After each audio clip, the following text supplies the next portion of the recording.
Hi there, I'm Travis from Soul Remedy, and today I wanted to talk about some of the differences drinking on your own versus drinking with the shaman. And when I say drinking in this manner, I mean working with plant medicines. And that could be ayahuasca, San Pedro, psilocybin mushrooms, salvia divinorum, any type of plant medicine. So this conversation comes up a lot, and people have a lot of different opinions about this. And to give you a little background, I've been working on my own with plant medicines for about 11 years, and about 5 years ago I started working with different shamans and sitting under them.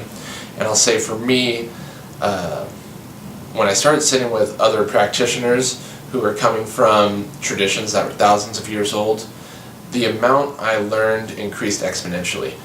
There's no way I'd be even close to where I am now without what I've learned from these teachers and practitioners. They're really masters at what they do. They've studied for a long time. It's kind of like, I could go try to learn massage by just practicing on a couple people and guessing and making it up, and I'll probably give people an okay massage. But if I go to massage school, I can learn a ton about anatomy and about different ways to work on people with massage. If you're doing everything on your own, you're starting from ground zero. If you're learning from somebody, all the knowledge they have is getting passed down to you, and then you can build off of that foundation and go anywhere you want. So just because you have a teacher doesn't mean you're stuck doing what they did.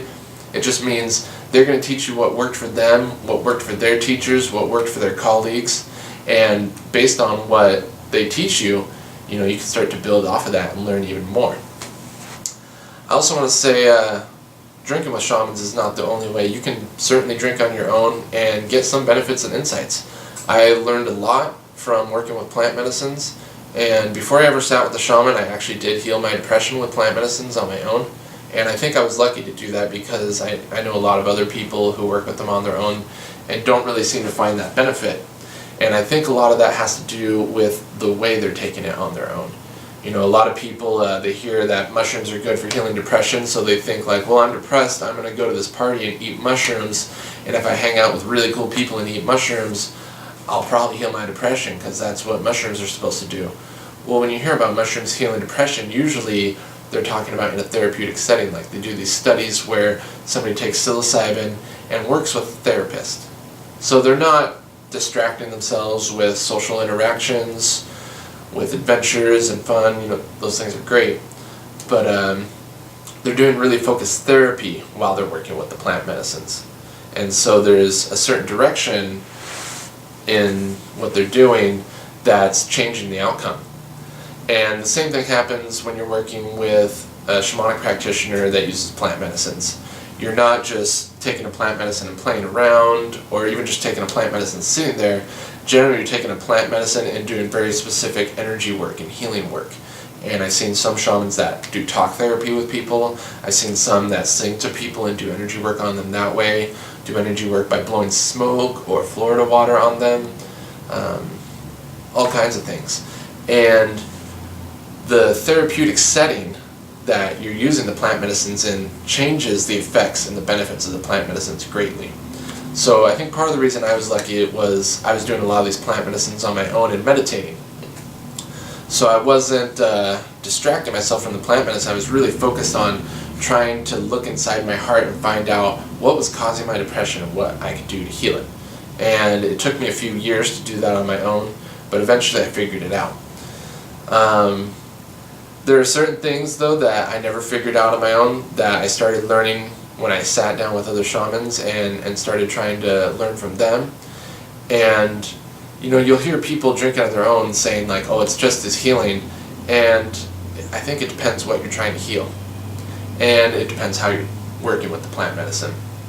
If you're taking a lot of time to be very ceremonial and prayerful about how you're using the plant medicines, and you're really focusing on listening to the plant medicines and focusing on yourself and your life and what's going on for you, I think you can get some pretty powerful insights for healing things like depression and anxiety, maybe even PTSD. But if you got really serious issues, and especially physical illness, I think you'd be benefited from sitting with the shaman, because you can see people going down to Peru that have diabetes. I've seen people with epilepsy and cancer going to be treated by the shamans down there, with chronic pain, fibromyalgia, all kinds of problems. And the shamans know very specific work to help them work on people so those people can heal all these problems. So when they go down there, say somebody has diabetes or something like that, or maybe they got really intense arthritis, the shaman doesn't just say, drink a bunch of ayahuasca and I'm going to watch over you and entertain you with songs. No, they're actually going to look in your energy and sing specific songs to you, calling on the spirits they work with to help heal the energy that is causing that problem. And at the same time, they're also going to look at your energy to find out which plant might help you solve your problem. They're going to prescribe you a plant diet. So I used an example earlier, someone that has bad arthritis, maybe they'll prescribe you a plant called Ortega. Ortega is kind of like stinging nettle. It's very good for treating arthritis. So I've seen somebody be treated for severe arthritis. She was in a wheelchair, and the shaman prescribed her Ortega. And you know, when you're dieting a plant, you might drink tea every day to try and connect with its spirit. She was doing that, but the shaman would also blow tobacco smoke on himself, all over her, and then all over these leaves of Ortega, and then he would sting her where she had the arthritis with the Ortega, because the sting actually has a very specific medicine for that arthritis. And then they would drink ayahuasca, and in the ceremonies she might be trying to work through anything emotional or mental that is also related to her arthritis. And the shaman would sing songs to her to heal the energy related to her arthritis.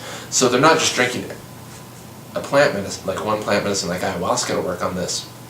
They're actually using ayahuasca to diagnose the illness, what's causing it, what do we need to fix it. Okay, we want to use Ortega, so we're going to give you a tea of Ortega, we're going to sting you with the Ortega. The shaman's going to sing songs to her, maybe calling on the Ortega spirit in that moment in the song, to help work on her energy. And if there's anything psychological too, because the mind and the body are connected, that's causing her arthritis, she's also working on that in the ayahuasca ceremony. So you're working on things from all these different angles.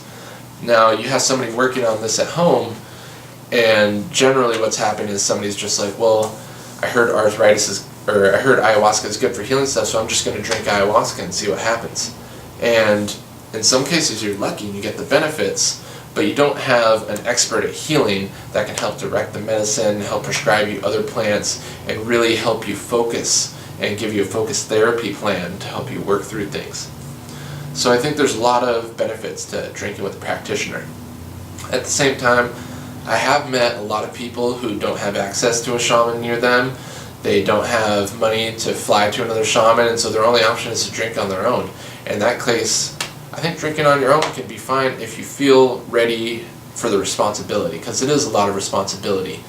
There are some dangers of if you take too much, take it in the wrong setting, in the wrong frame of mind, you could emotionally or psychologically scar yourself, and you don't want to harm yourself with the medicine, you want to help yourself with the medicine.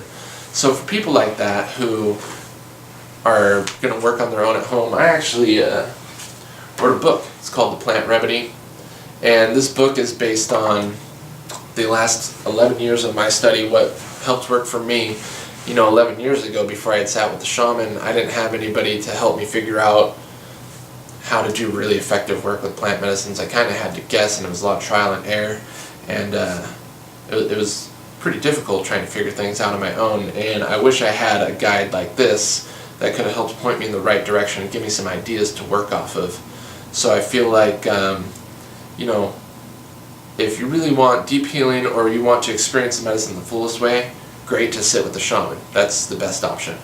If you don't have access to that and really want to drink it your own, or maybe you've been working with the shaman for a while but want to do some supplementary work on your own, I recommend getting some good guidance on how to set up your ceremony in the most therapeutic and focused way so that you're really getting the most from the medicine.